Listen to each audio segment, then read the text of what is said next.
Hello again.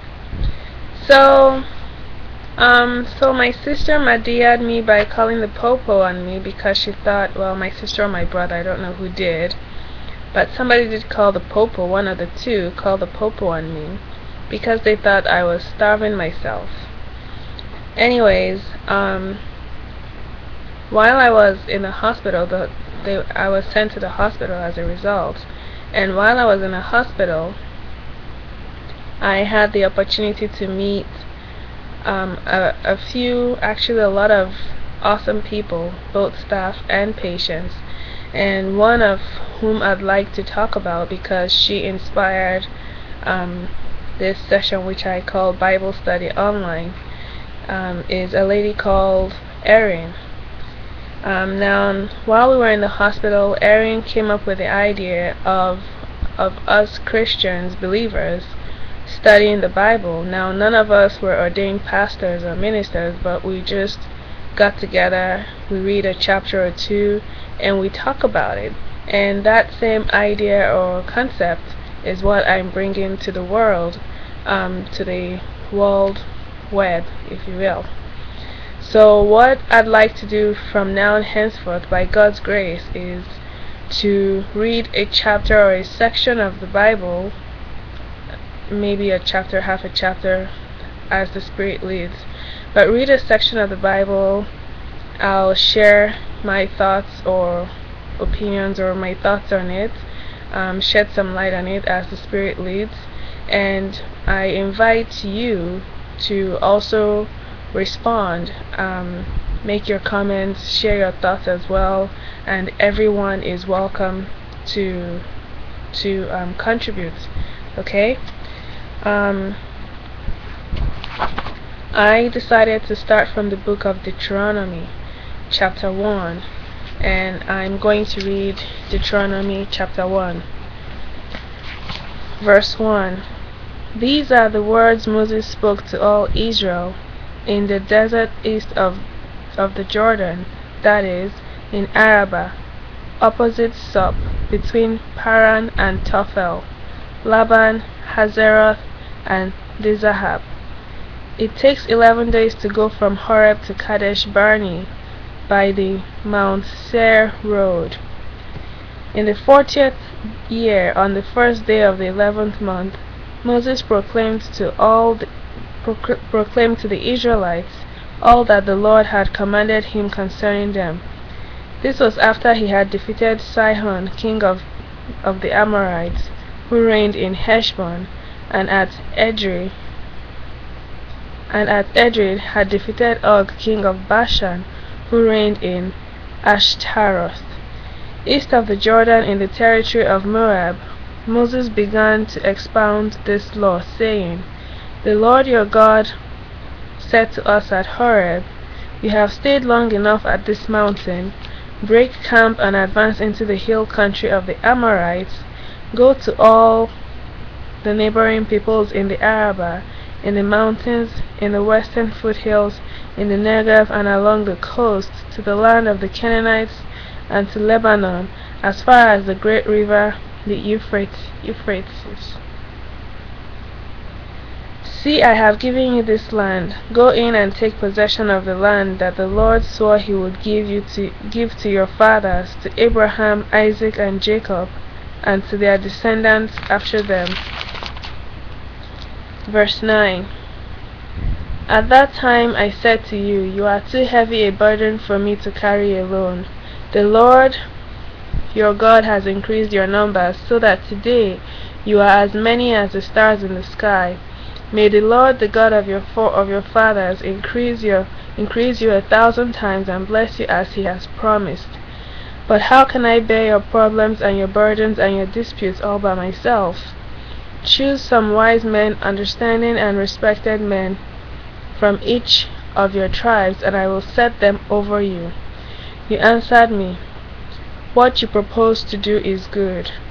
So I took the leading men of your tribes, wise and respected men, and appointed them to have authority over you, as commanders of thousands, of hundreds, of fifties, and of tens, and as tribal officials. Verse 16. And I charged your judges at that time, hear the disputes between your brothers, and judge fairly whether the case is between brother Israelites or between one of them and an alien. Do not show partiality in judging. Hear both small and great alike. Do not be afraid of any man, for judgment belongs to God. Bring me any case that is too hard for you, and I will hear it. Verse 18. And at that time I told you everything you are to do. I'm going to pause here for a little bit, and I just want to discuss a few things that comes to mind, or at least one thing that comes to mind is that from verse, I believe it's from verse 9 to 18. Yes, from verse 9 to 18 up to this point, Moses was appointing leaders to rule over Israel, to rule over the Israelites, which tells me that, or makes me question, democracy or democratic government. We know in the past that in the time of Saul, when Saul was appointed, when the Israelites wanted to appoint their own leader, God didn't like this, and as a result God gave them Saul, who was not a wonderful king. He looked good, handsome and whatnot, as the Bible described him. He looked good, but he wasn't the ordained ruler that God had in mind for the Israelites. So it makes me think that democratic governments are not of God, because our leaders are supposed to be appointed and ordained by God, not by the people. Now, democracy seems like a good thing because it says it's government of the people, for the people, by the people, and it seems good since you're ruling over a group of people. It makes sense for them to pick their ruler, but the reality is it's of the devil. The leaders are supposed to be appointed by God, as we can see here all throughout the Bible. Every leader that ever led the Israelites, every leader that God used to lead the Israelites or his people were ordained by God or appointed by God. And we saw in the case where the people wanted to choose their own leader, they ended up getting a leader, Saul, who was terrible and awful for them. So my question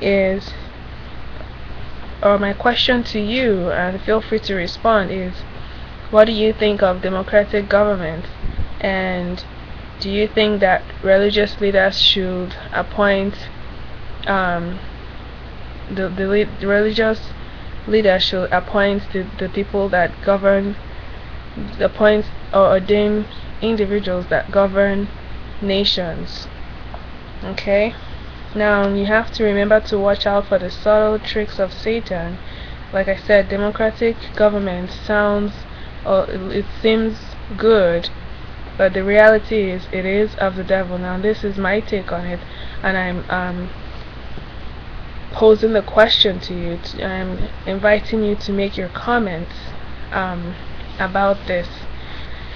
Now I'm going to read from Deuteronomy chapter 1 from verse 19 to 46. Or maybe we'll do this in another video, so watch out for the other part of chapter 1, because chapter 1 is fairly long. So watch out for the next video for the rest of Deuteronomy. Okay, thank you and God bless.